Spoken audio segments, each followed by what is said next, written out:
ہوتی ہے، حاضری کی ہوتی ہے، اور پروفیسر طاہر صاحب کی جتنی کتابیں ہیں ان کے نام بھی اسی طرح کے ہیں، اعزاز نسبت، اعزاز حضوری، اعزاز حاضری۔ اور ابھی حفیظ صاحب بات کر رہے تھے کہ یہ اردو جو ہے اس کو آرٹ کا مضمون کہا جاتا ہے اور ہم سائنس پڑھتے ہیں۔ میں یہ کہتا ہوں کہ اردو بھی ایک بہت بڑی سائنس ہے، اور سائنس کے جو سائنسدان ہیں وہ طاہر ذکی صاحب ہے، اور ویسے ڈاکٹر طاہر ذکی صاحب چند دن بعد ان کی JD کی ڈگری ایوارڈ ہونے والی ہے کسی یونیورسٹی فیصل آباد سے، اردو کے نازیہ دیوان، اس موضوع پر PhD کر رہے ہیں، اردو میں نازیہ دیوان کی روایت۔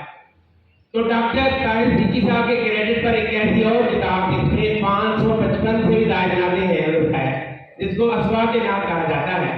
یعنی ایک ایک آواز پر اتنی نعتیں کہی جائے۔ الف جی لوگوں نے ایک نعت کہی اور بات کر دی، انہوں نے نعت الف کی جو آوازیں ڈھونڈی کہ کتنی آوازیں ہیں، پھر بے کی اسی طرح یہ تک آوازیں ڈھونڈتے چلے گئے، اور اللہ تعالیٰ ان کا وہ داخل رات تھا اردو نعت کی منفرد ترین کتاب، اس پر پورا پاکستان یا پوری دنیا کے جو اردو کے نعت شعراء کرام ہیں وہ برقع حیرت میں ڈوبے ہوئے ہیں کہ یہ کس موضوع کی طرف اللہ تعالیٰ نے پروفیسر طاہر ذکی صاحب کا دین رسال جو ہے ادھر کر دیا، جس پر انہوں نے وہ کتاب تخلیق کی ہے، تخلیق نہیں کی بلکہ ان سے کروائی گئی ہے، اور ان پر عطا کی گئی، القاء کی گئی، اور انشاءاللہ جب وہ آئے گی تو لوگ مانیں گے کہ اردو بھی ایک بہت بڑی سائنس ہے۔ اور الگ یہ جو آپ 26 حروف اپنے قاعدے میں پڑھتے ہیں الگ لے کر یہ تک، اس کے یہ اسپیشلسٹ ہے، ماہر ہے یہ اسرار کے، حروف تہجی کے، اور اسی پر ان کا بہت زیادہ کام ہے۔ MPhil کا مطالعہ بھی نہیں کرتا، اور PhD میں بھی شدید اسی میں بات ہوگی، اور باقی جو تحریریں ہیں۔ اب ہم آج کی جو سابق صدر ہیں محترمہ پروفیسر نجمہ صاحبہ، نجمہ پروین صاحبہ جو پرنسپل ہے اس ادارے کی، جب سے آئی ہیں اس ادارے کو انہوں نے دونوں گلزار اور باغ و بہار بنا دیا ہے، علم و ادب کا ایک ایسا دانشکدہ بنا دیا ہے جس پر علی گڑھ بھی آج نشر کر رہا ہوگا، اور دنیا کی باقی درسگاہیں بھی درس کرتی ہیں۔ ان کے ادارے کا المیہ یہ ہے، میں پہلے بھی یہ بات کر رہا تھا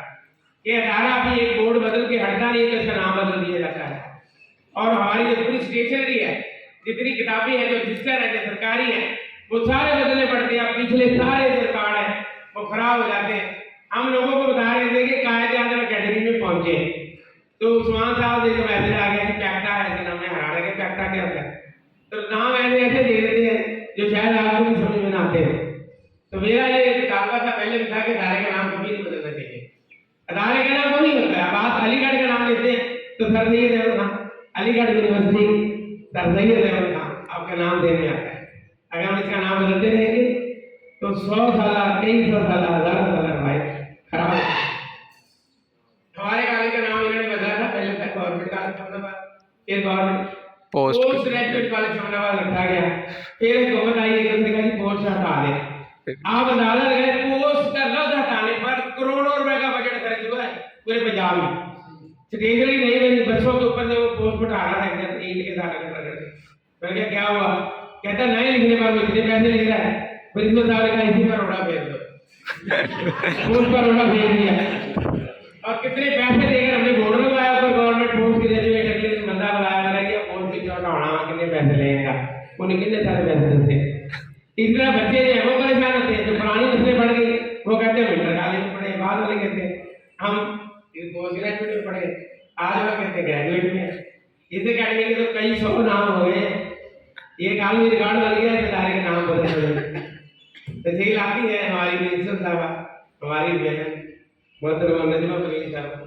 جنہوں نے اتنی زیادہ تقریباً یہاں منعقد کی ہے، پیار و محبت کے ساتھ مشاعرے، عشق و حقیقت سے قابل بلاد منعقد کی ہے۔